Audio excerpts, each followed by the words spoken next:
Oke, kita akan membahas tentang sifat-sifat periodik unsur ya.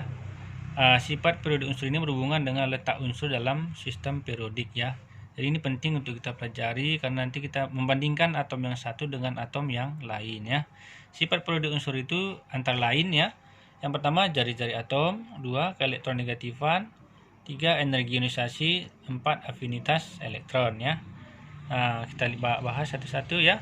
Apa yang dimaksud dengan jari-jari atom? Jari-jari atom adalah jarak elektron terluar dengan inti atom. Nah, coba lihat di sini ya. Jarak elektron terluar dengan inti atom. Katakanlah ini inti atom, ini kulitnya. Sini kan ada elektron ya. Sini misalnya katakan juga ada elektron. Ini namanya jari-jari atom ya. Jarak antara inti dengan elektron paling luar. Bisa dengan ini bisa juga ya. Ini namanya jari-jari atom ya. Nah, kalau ada kulit lagi di sini berarti dari inti ini ke kulit terluar itu. Itu namanya jari-jari atom. Yang kedua adalah keelektronegatifan ya. Keelektronegatifan adalah besarnya kecenderungan suatu atom untuk menarik elektron ataupun kekuatan atom menarik elektron dari atom lain. Itu sebenarnya yang disebut sebagai keelektronegatifan ya. Coba kalian lihat sini. Katakanlah kita punya atom X, dia punya elektron kan? Ada di sini Y, dia juga punya elektron ya. Nah, kalau kemampuan X ini menarik elektron Y ini namanya keelektronegatifan X ya. Keelektronegatifan X.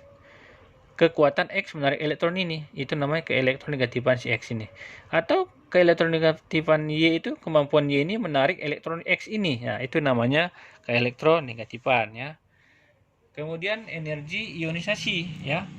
Energi ionisasi adalah energi minimum yang diperlukan atom netral dalam wujud gas untuk melepaskan sebuah elektron paling luar membentuk ion positif ya.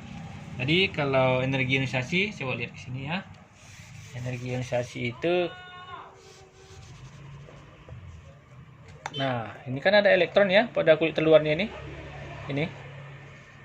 Ini bisa keluar ya, bisa keluar dengan cara misalnya dipanaskan ya, membutuhkan energi. Jadi energi yang diperlukan untuk melepaskan elektron ini keluar, ini namanya energi ionisasi ya. Energi ionisasi ya. Nah,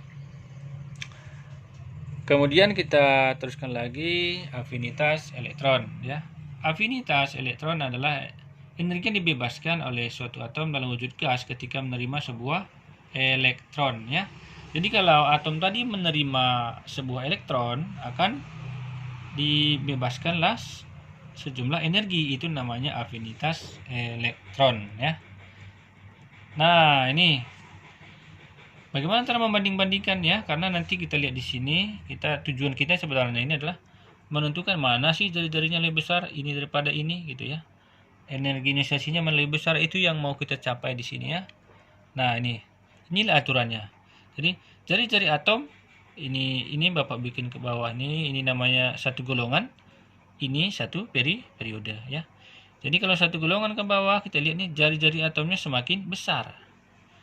Nah, sedangkan dari sini satu periode dari kiri ke kanan, jari-jari atomnya semakin kecil. Nah, coba kita lihat ya. Kita mau bandingkan nih. Katakan ya, hidrogen dengan litium, mana lebih besar jari-jari atomnya? Lihat ya. Ini tadi jari-jari atomnya dari atas ke bawah semakin besar. Maka litium ini jari-jarinya lebih besar daripada H. Natrium lebih besar daripada Li ya. Nah, kemudian kalau satu baris gimana? Satu periode. Mau kita bandingkan misalnya natrium dengan magnesium. Mana jari-jarinya lebih besar? Jari-jarinya lebih besar siapa gitu kan? Kita lihat di sini. Nih. Dari kiri ke kanan ini jari-jarinya semakin kecil. Nah, jadi dari sini ke sana jari-jarinya semakin kecil. Maka berilium ini lebih kecil daripada litium ya. Boron lebih kecil daripada berilium jari-jarinya, seperti itu ya. Nah, kemudian kita bahas lagi keelektronegatifan. Keelektronegatifan dari atas ke bawah, ini keelektronegatifan semakin kecil. Nah, ini juga bisa kita bandingkan. Mana lebih besar keelektronegatifannya F daripada Cl? Tadi kan dari atas ke bawah keelektronegatifannya kan semakin kecil ya. Maka Cl ini lebih kecil daripada F. Br lebih kecil daripada Cl karena semakin ke bawah energi keelektronegatifannya semakin kecil ya. Bagaimana kalau satu periode? Kita lihat lagi ya. Nah, elektronegatifannya semakin besar ya, dari kiri ke kanan elektronegatifannya semakin besar.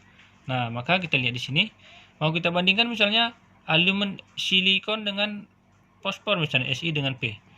Dari mana lebih besar keelektronegatifannya ya? Semakin ke kanan tadi kan keelektronegatifannya semakin besar, maka P ini keelektronegatifannya lebih besar daripada Si. Atau F lebih besar daripada O gitu ya, keelektronegatifannya. Oke. Kemudian kita lihat lagi energi ionisasi. Energi ionisasi itu dari atas ke bawah dia energi ionisasinya semakin kecil katanya. Nah, mau kita lihat di sini. Mana lebih kecil energi ionisasinya Be daripada Mg. Jadi Mg ini lebih kecil karena semakin ke bawah energi ionisasinya semakin kecil. Ca daripada Sr, energi ionisasi si Sr ini lebih kecil. Nah, seperti itu. Kemudian kita lihat lagi dalam satu periode ini dari kiri ke kanan, energi ionisasinya semakin besar ya, semakin besar. Mau kita bandingkan N dengan O, mana lebih besar energi ionisasinya? O lebih besar karena tadi semakin ke kanan dia semakin besar. Ya. Dari sini energi ionisasinya semakin besar. Jadi seperti itu dia masalah energi ionisasi. Kemudian yang terakhir adalah afinitas elektron semakin positif ya. Kalau dari atas ke bawah semakin positif. Kita lihat ya. Mana lebih positif afinitas elektronnya? Katakanlah O dengan S. Nah, S ini lebih positif. Karena tadi semakin ke bawah semakin positif. Semakin ke bawah semakin positif afinitas elektronnya ya. Seperti itu. Kemudian dari kiri ke kanan afinitas elektron semakin negatif. Nah, maka dari kiri ke kanan ini ke sana semakin negatif, maka N dengan O mau kita bandingkan, O itu lebih negatif daripada N. Apalagi F ya, F lebih negatif daripada N. L lebih negatif daripada O, seperti itu ya. Tapi dia satu periode. Oke, seperti itulah cara menentukan sifat periodik unsur. Terima kasih.